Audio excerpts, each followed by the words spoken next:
जय गुरुदेव।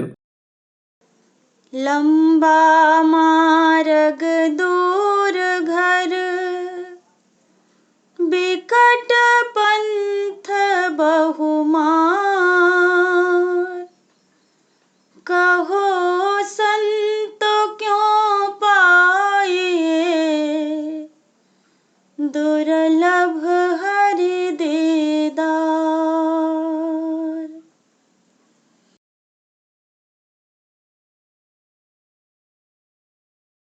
मन न रंगाए रंगाए जोगी कपड़ा, मन न रंगाए रंगाए जोगी कपड़ा, मन न रंगाए रंगाए जोगी कपड़ा, मन न रंगाए रंगाए जोगी कपड़ा। आसन मारी मंदिर में बैठे, आसन मारी मंदिर में बैठे, ब्रह्मा छाड़ी पूजन लगे पथरा, ब्रह्मा छाड़ी पूजन लगे पथरा। मन न रंगाए रंगाए जोगी कपड़ा, मन न रंगाए रंगाए जोगी कपड़ा। कनवा फड़ाए जटवा बढ़ौले, कनवा फड़ाए जटवा बढ़ौले, दाढ़ी बढ़ाए जोगी होई गैले बकरा, दाढ़ी बढ़ाए जोगी होई गैले बकरा। मन न रंगाए रंगाए जोगी कपड़ा, मन न रंगाए रंगाए जोगी कपड़ा। जंगल जाए जोगी धुनिया रमौले, जंगल जाए जोगी धुनिया रमौले, काम जराए जोगी होई गैले हिजरा, काम जराए जोगी होई गैले हिजरा। मन न रंगाए रंगाए जोगी कपड़ा, मन न रंगाए रंगाए जोगी कपड़ा। मथवा मुड़ाए जोगी कपड़ा रंगौले, मथवा मुड़ाए जोगी कपड़ा रंगौले, गीता बाच के होई गैले लबरा, गीता बाच के होई गैले लबरा। मन न रंगाए रंगाए जोगी कपड़ा, मन न रंगाए रंगाए जोगी कपड़ा। कहि कबीर सुनो भाई साधो, कहि कबीर सुनो भाई साधो, जम दरवजवा बांधल जैबे पकड़ा, जम दरवजवा बांधल जैबे पकड़ा। मन न रंगाए रंगाए जोगी कपड़ा, मन न रंगाए रंगाए जोगी कपड़ा, मन न रंगाए रंगाए जोगी कपड़ा, मन न रंगाए। जय गुरुदेव, जय गुरुदेव।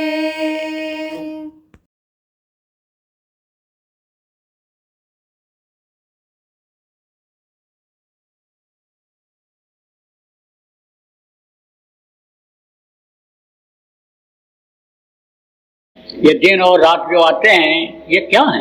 ये चूहे हैं। दिन क्या है? ये सफेद चूहा है। रात क्या है? ये काला चूहा है। ये दोनों उम्र को काट करके खत्म कर दे रहे हैं। बस देखते ही देखते ये जिंदगी ऐसे खत्म हो जाएगी जैसे पानी केरा बुदबुदा हस मानुष की जात, और देखते ही छिप जाएंगे जो तारे पत्थर। पानी बरसता है, बुलबुले निकलते हैं, देखते देखते बुलबुले खत्म हो जाते, आसमान में तारे दिखाई पड़ते हैं, देखते देखते सवेरा होते ही यानी खत्म हो जाते हैं। इसी तरह से मानव इंसान की जिंदगी सब खत्म हो जाए। और यही घर मकान जिसको बढ़िया बनाते हो, सजाते हो, संवारते हो, वहाँ की कोई चिंता करते हो? कि वहां भी कुछ बनाना चाहिए। अरे वहां भी कुछ बनाना चाहिए। भजन ध्यान जहाँ होता है, मान लो आश्रम ही है या जहाँ भी आपका है, वहां भी कोई अपना स्थान रिजर्व करने के बारे में सोचते हो, तब फिर आप सोचो कि जिस घर को बनाते हो कि हम इसमें रहेंगे, उसी के दरवाजे से एक दिन वही घर वाले बाहर निकाल देते हैं। महात्मा से राजा ने कहा बनाया है, घर बनाया है महाराज, माल बनाया है, चले चलो। नहीं जा रहे थे, बहुत जब लगा तो चले गए। देख करके लोग तारीफ करते थे, लेकिन महात्मा गए, कुछ नहीं बोले। कहा महाराज जी पसंद नहीं आया घर, बड़ी मेहनत से हमने इसको बनवाया है, बहुत पैसा इसमें लगा दिया, विदेशों से कारीगर मंगाए, विदेशों से सामान मंगाया, फिर इसको बनवाया। जो देखता है वाह वाह करता है। आप तो कुछ बोल नहीं रहे हैं, ये मकान अच्छा नहीं बना, क्या कोई कमी है? बोले कमी है। क्या कमी है? अरे तूने इसको किस लिए बनवाया? अरे महाराज रहने के लिए बनवाया। कौन रहेगा? महाराज मैं रहूंगा। अरे तो तूने इसमें दरवाजा क्यों लगा दिया? दरवाजा? महाराज बगैर दरवाजा का कौन मकान होता है? अरे तू दरवाजा लगा दिया मूर्ख, इसी दरवाजे से तुझको एक दिन तेरे ही घर वाले बाहर निकाल देंगे। अरे जब तुझको इसमें रहना था तो तू इसको एकदम बंद करता, दरवाजे क्यों लगा दिया? इसी दरवाजे से बाहर निकाल देंगे और कहेंगे जल्दी करो, पड़ोसी आएंगे, रिश्तेदार आएंगे, घर में जो समझदार लोग होंगे कहेंगे जल्दी करो जल्दी करो जल्दी करो, ले जाओ जलाओ, नहीं तो मिट्टी खराब हो जाएगी।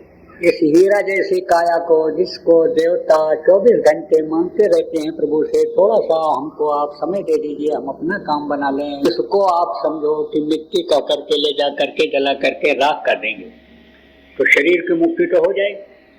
देखो ये सरकार भी बनाती है, क्या बनाती है? मुक्ति धाम, शमशान घाट। गांव में भी जमीन अलाट होती है, शहरों में भी रहता है, मुक्ति धाम लिखा रहता है। मुक्ति धाम का मतलब क्या होता है? जहाँ से वापस ना आना हो। कहाँ से?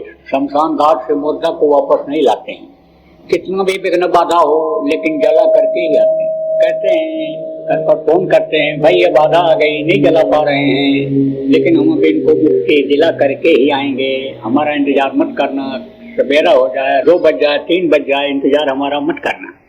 तो शरीर की मुक्ति तो वहाँ हो जाती है, लेकिन आत्मा की मुक्ति वहाँ नहीं होती है। आत्मा की मुक्ति कहाँ होगी? जब ये अपने वतन पहुंचेगी, अपने मालिक के पास पहुंचेगी। ये जल पृथ्वी अग्नि वायु और आकाश से बनाया हुआ शरीर की मुक्ति तो हो जाती है। ये जो पृथ्वी तत्व से यानी ये चीजें बनती हैं, जैसे आप ये समझो कि पृथ्वी से माँ के पेट में क्या बनता है? खुदा द्वार बनता है। आप समझो कि जहाँ से मल त्याग होता है, और यह नाक बनता है। आप देखो अग्नि से ये आंख बनती है और यह हाथ बनता है। इस तरह से अलग अलग तत्वों से माँ के पेट में बच्चा बनता है। अब इतना बताने का समय नहीं, तो ये सब उसी में लीन हो जाते हैं। अब जैसे ये प्राण है, प्राण क्या है? हवा है। आप ये समझो प्राण भी है, हवा है। आप ये समझो कि हवा से ही श्वास को लेते हैं। हवा जहाँ नहीं मिलती है श्वास फूलने लगता है। शरीर को चलाने के लिए हवा की जरूरत होती है, तो श्वास लेते हैं। आप देखो ये 2 नाक, आपको पुराने लोग जो बैठे वो बताया गया, 2 नाक यह है। एक नाक से श्वास लेते हैं, दूसरे नाक से छोड़ते हैं। एक समय पर यानी समझो कि एक ही नाक चलती है।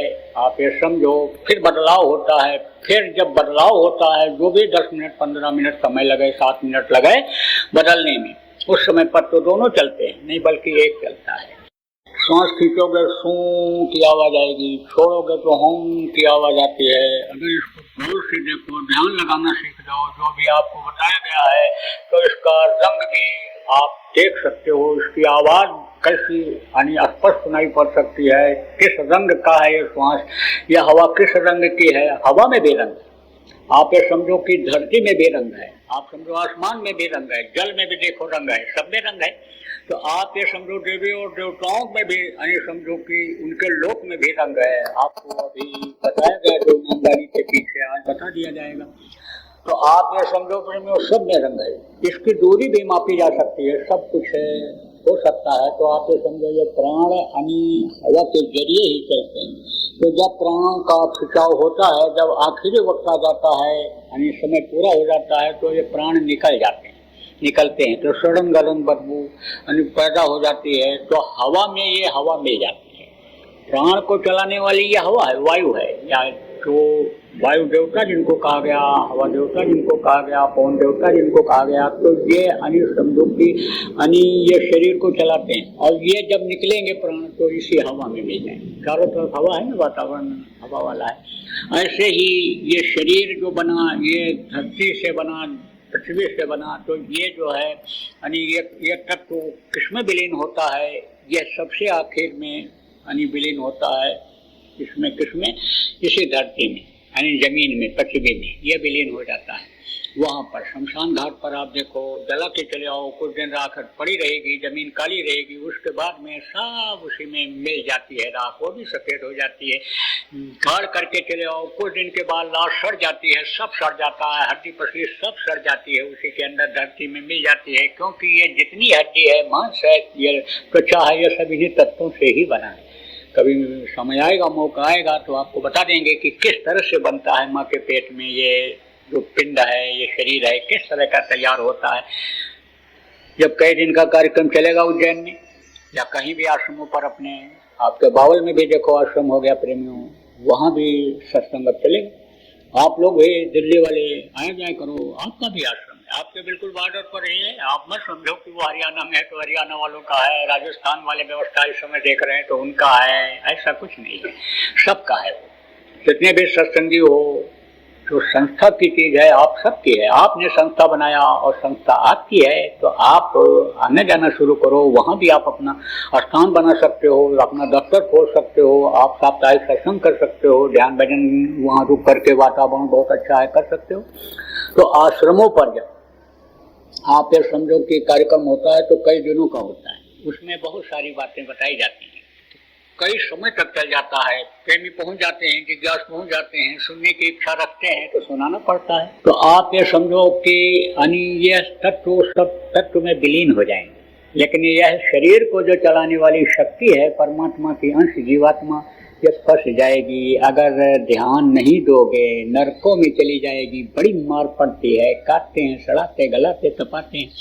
उसके बाद में आप देखो कि 9 महीने माँ के पेट में गर्मी झेलनी पड़ती है, बदबू बराबर सूंघनी पड़ती है, और फिर जन्म मिलता है। तो जन्मत मरत साधु को हुई, जन्मते वक्त और मरते वक्त सबको तकलीफ होता है। मनुष्य को भी होता है, जानवरों को भी होता है, पक्षियों को भी होता है, कीड़े मकोड़ों को भी होता है। गौर से देखो, कोई पक्षी मर रहा है तो छटपट करके मरेगा। आप देखो किसी गाय का बच्चा अगर माँ के पेट से बाहर निकल रहा है तो झिल्ली में ही, लेकिन उसको ऐसे हाथ पैर हटता है, ऐसे पैर से निकलता है, ऐसे छटपटाता है, तकलीफ होती है। उनकी बात तो नहीं समझ में आती आपके। आपका बच्चा रोता है तो कहते हो रोता है तो तकलीफ है, क्यों रोता है ये तो नहीं पता चलता है किसी को, चाहे डॉक्टर हो, चाहे वैज्ञानिक हो, चाहे पंडित मुल्ला हो, पुजारी हो, पूछो रोता क्यों। तो सुनी हुई बात को भले बता दें, लेकिन ऐसे उनको इस बात का एहसास नहीं है कि रोता क्यों। इसलिए रोता है कि प्रभु का दर्शन होना बंद हो जाता है। ये काल और माया का देश है। देखो रुपया पैसा और औरतों को ही माया बताया गया, साहब इन्हीं के पीछे परेशान, इन्हीं के पीछे ईमान धर्म सब बेचते रहे। यानी समझो कि पेट के लिए गुनाह पे गुनाह, गलती पे गलती इंसान करता चला जा रहा है, तो इनका पड़ जाता है पर्दा पड़ जाता है, दर्शन होना बंद हो जाता है। तक चिल्लाता कहाँ पहुँच गए। दूसरी बात यह है कि पेट में रहता है जब, तो बंद रहता है, बड़े कोमल जगह पर, मुलायम जगह पर रहता है। अंदर की जो खाल होती है बहुत ही मुलायम होती है, तो वहाँ पर जब रहता है तो उसकी भी खालें मुलायम रहती है। कोई भी बच्चा पैदा होता है, चाहे आदमी का हो, चाहे जानवर का हो, चाहे पक्षी का हो, उसकी खाल बहुत मुलायम रहती है। हर चीज, हर अंग उसका मुलायम रहता है। तो आप ये समझो कि इस मुलायम यानी बच्चे के शरीर में, इस धरती पर जब पैदा होता है तो गर्मी, ठंडी और ये सब जो किरणें लगती हैं, ये सुई की तरह चुभती हैं। तो प्रेमियों बड़ी तकलीफ होती है, बचपना जाता है भूल, क्योंकि भूल भरम का लग गया पर्दा। अब भूल भरम का पर्दा इस तरह लग जाता है कि जैसे आप भूल जाते हो, जैसे बुढ़े लोग भूल जाते हैं। कहते तो हैं कि जवानी तो खाने पीने मौज मस्ती की उम्र है, बुढ़ापे में भजन कर लेंगे, लेकिन बुढ़ापे में तो अपना घर भी भूल जाते हैं। सहारा लेकर चलते हैं कि चलो हमको टट्टी पेशाब करा लाओ, अस्पताल ले चलो, डॉक्टर का इलाज करा ले और फिर घर तक पहुँचा दो, हम पहुँच नहीं पाएंगे। तो ये भूल का देश है, भ्रम का देश है। जैसे कोई चीज सामने से दिखाई पड़ती है लेकिन भ्रम हो गया कि यानी समझो कि आदमी है और ये देखो तलवार लिए है, तीर लिए है, ये देखो असलाह लिए है, मार डालेगा हमको। बहुत से लोग चिल्ला के भगते हैं। छोटे छोटे बच्चे ऐसे देखो भ्रम में पड़ जाते हैं, चिल्लाने लगते हैं। तो ऐसे आप समझ लो भूल और भ्रम का पर्दा पड़ जाता है, बस आप समझो कि भूल जाते हो। इसीलिए सत्संग की जरूरत पड़ी। संत जब आते हैं इस धरती पर तो सबसे पहले सत्संग ही सुनाते हैं। गुरु महाराज ने भी कहा कि सत्संग, सेवा और भजन, सत्संग को महत्व दिया। सत्संग जब तक समझ में नहीं आएगा, सत्संग जब तक नहीं सुनेगा, तब तक अपने कर्मों को काटने के लिए शरीर से, मन से, धन से सेवा नहीं करेगा। और पाप किससे होता है? शरीर से होता है, धन से होता है और मन से होता है। मनसा पाप होता है। तो आप ये समझो प्रेमियों, इस पाप से मुक्ति नहीं मिलेगी।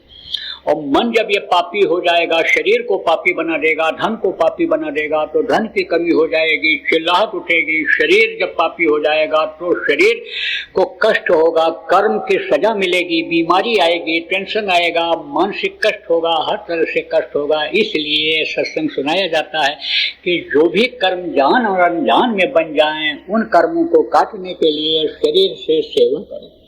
धन जो भी आप कमाते हो, मेहनत ईमानदारी का बरकत लेने के लिए यानी उसमें से कुछ अच्छे काम में लगाते रहो, रोटी खिलाते रहो, पानी पिलाते रहो।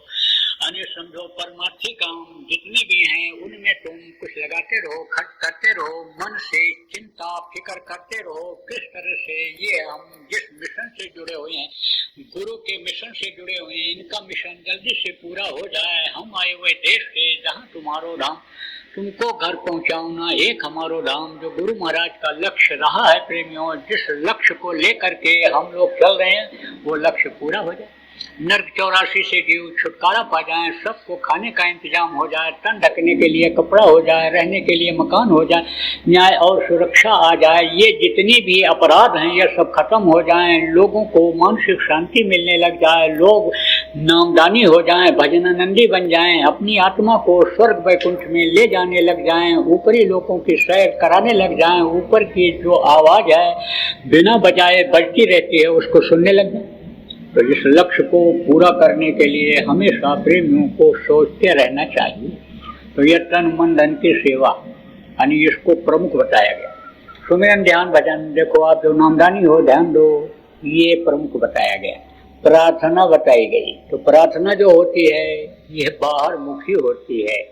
आप ये समझो अंतर्मुखी भी प्रार्थना होती है, लेकिन अंदर में बोला जाए तो अंदर में बोलने से यानी क्या होता है कि अंदर में यानी आवाज तो पहुंचती है, लेकिन ये जो मुंह से बोल करके, निंदा बुराई करके, गाली गुस्सा देकर, मुंह से बोल कर किसी को तकलीफ दिया, वो मुंह पवित्र नहीं होता है। और अगर प्रार्थना बोलेंगे, उसको लोग दोहराएंगे, तो आपके बोलने से और लोग भी बोलेंगे, उनके भी कर्म कटेंगे। इसीलिए कहा जाता है कि सभी लोगों को प्रार्थनाएं याद होनी चाहिए। जितने भी सत्संगी हैं, 2-2, 4-4 प्रार्थना सबको याद होना चाहिए और बराबर प्रार्थना बोलते रहना चाहिए, बुलवाना चाहिए। प्रार्थना तो अब जल्दी कोई बोलता ही नहीं, और बोलते भी हैं तो वो जिससे मन ये नाचने लगता है, फिल्मी तर्ज की प्रार्थना गाना बजाने के साथ, उससे मन मरता नहीं है। देखो नवरात्र, लोग नवरात्र में व्रत रहे, लेकिन क्या हुआ, ये काम क्रोध लोभ मोह अहंकार जो खत्म होना चाहिए, कम होना चाहिए, मरना चाहिए मन को, उसको नहीं मार पाए। और रावण को तो मार दिया, यानी करोड़ों रुपया खर्च कर दिया रावण के मारने में, यानी कई 100 करोड़ रुपया हिंदुस्तान में ही नहीं विदेशों में भी खर्च हो गया रावण को मारने। लेकिन ये जो मन रावण का काम कर रहा है उसको नहीं मार पा रहे हैं। आपको समझने की जरूरत है प्रेमियों कि रावण के अंदर बुराई क्या थी। अच्छाइयाँ बहुत सी बुराइयों की अपेक्षा 4 वेद, 6 शास्त्र, 18 पुराण का जानकार था, सोने की लंका थी, 1 लाख लड़के, 1.25 लाख नैतिक थे।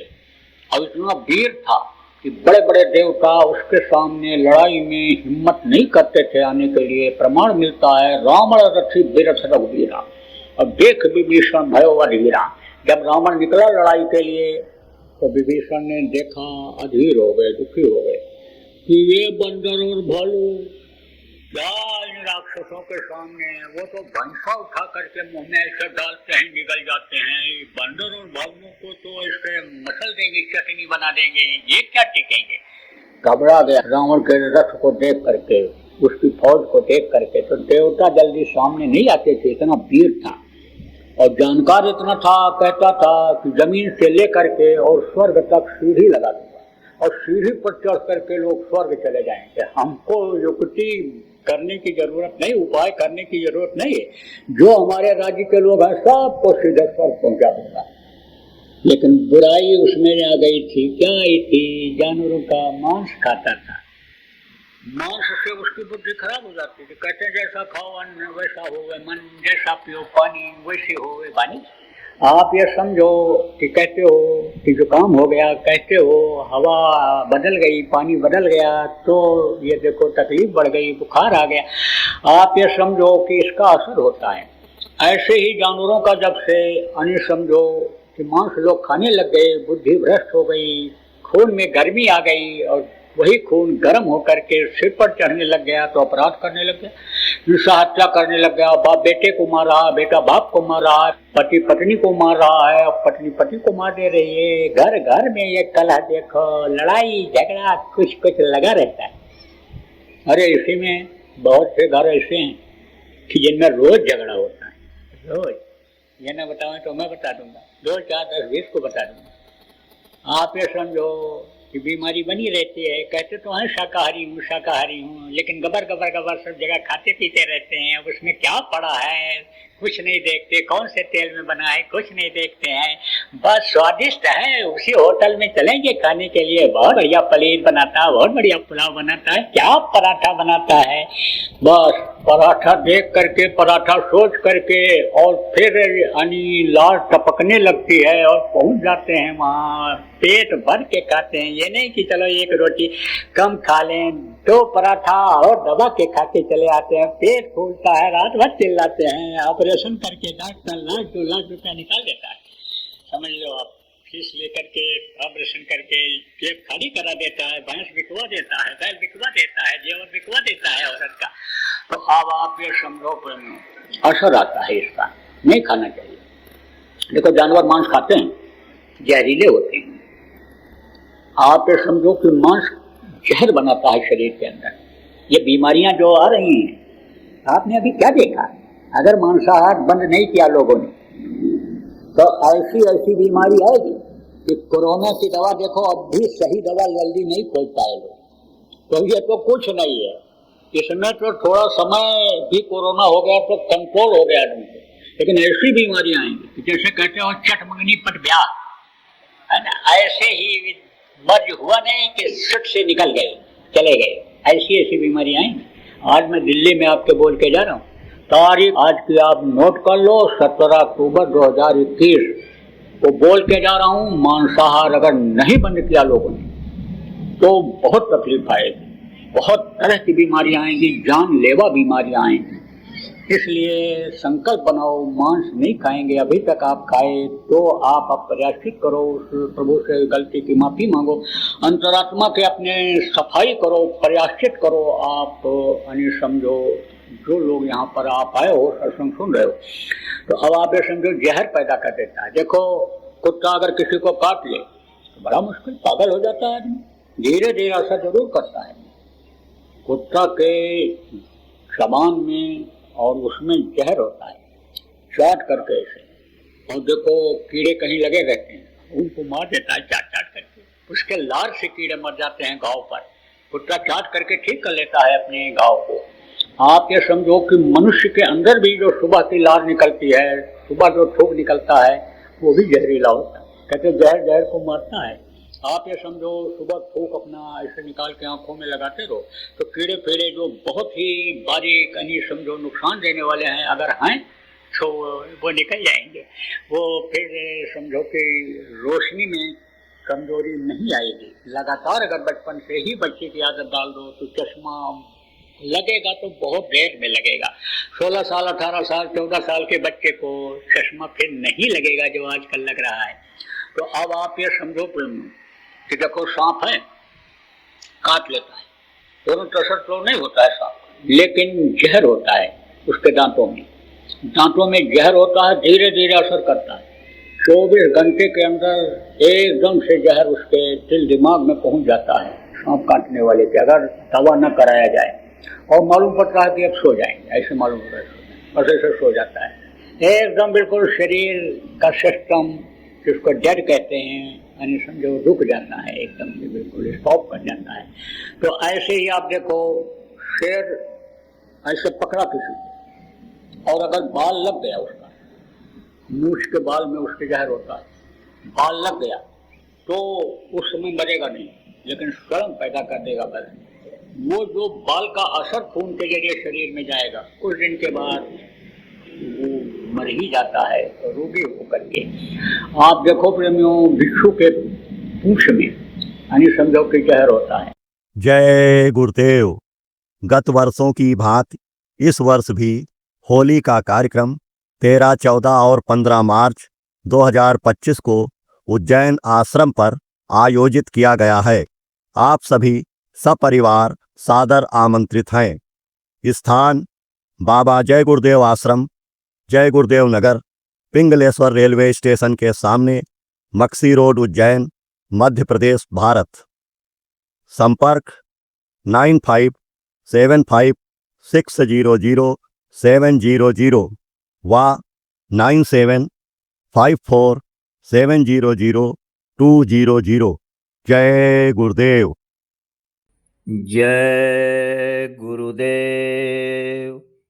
निज धाम वासी परम पूज्य परम संत बाबा जय गुरुदेव जी महाराज के आध्यात्मिक उत्तराधिकारी एवं जीते जी ईश्वर देवी देवताओं के दर्शन कराने का मार्ग, नामदान देने के साथ जय गुरुदेव नाम से जन जन की दुख तकलीफ, बीमारी और कष्टों को दूर करने का उपाय बताने वाले उज्जैन के संत वक्त गुरु बाबा उमाकांत जी महाराज मानव के आध्यात्मिक विकास के साथ साथ अपनी बाबा जय गुरुदेव धर्म विकास संस्था के माध्यम से सामाजिक, परमार्थी एवं लोकहित कार्यों में भी लगे हुए हैं। इसी कड़ी में उज्जैन शहर के पिंगलेश्वर स्थित आश्रम में परम पूज्य महाराज जी की प्रेरणा से बाबा जय गुरुदेव रोगांतक संस्थान अस्पताल का संचालन विगत लगभग 5 वर्षों से किया जा रहा है, जिसमें आने वाले रोगियों को एलोपैथिक,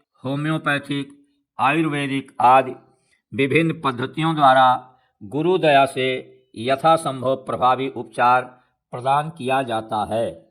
विशेष बात यह है कि विभिन्न प्रकार की चिकित्सा, दवा, थेरेपी आदि से परिपूर्ण इस अस्पताल में कोई फीस काउंटर नहीं है। यहाँ मरीजों के लिए दवाओं समेत समस्त उपचार पूर्णतया निःशुल्क है। यहाँ आने वाले मरीज अपने इलाज में गुरु महाराज की दया का भी अनुभव करते हैं। परम पूज्य महाराज जी के आदेश से उज्जैन के अलावा उत्तर प्रदेश में लखनऊ, राजस्थान में जयपुर व जोधपुर और हरियाणा के बावल रेवाड़ी में भी यह निःशुल्क चिकित्सालय संचालित किए जा रहे हैं।